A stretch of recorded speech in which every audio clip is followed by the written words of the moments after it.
My name is Kay-Lene Tan and I'm the head pastry chef of Tonka and Coda Restaurants in Melbourne.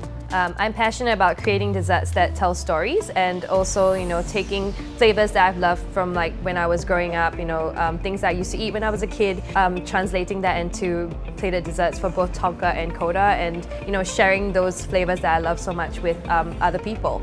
I've had a great opportunity when I just graduated from culinary school to work with Chef Joel Robuchon at his flagship restaurant in Singapore. And following that, I worked with Chef Jason Atherton, where I had the chance to work with Chef Andreas Lara, who is one of my mentors. And from there, I moved to Australia, where I worked briefly at the European, and now currently I'm the head pastry chef of Tonka and Coda with Chef Adam De Silva, who is another great chef, that has, really taken me under his wing and helped me blossom to become the pastry chef I am today.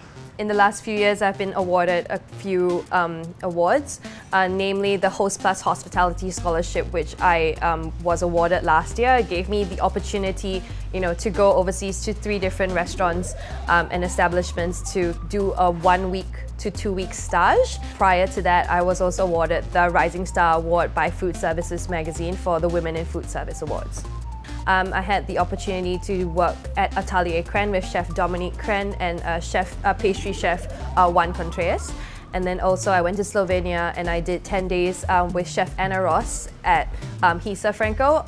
All these experiences have been incredible, and I couldn't have imagined an opportunity like that being presented to me.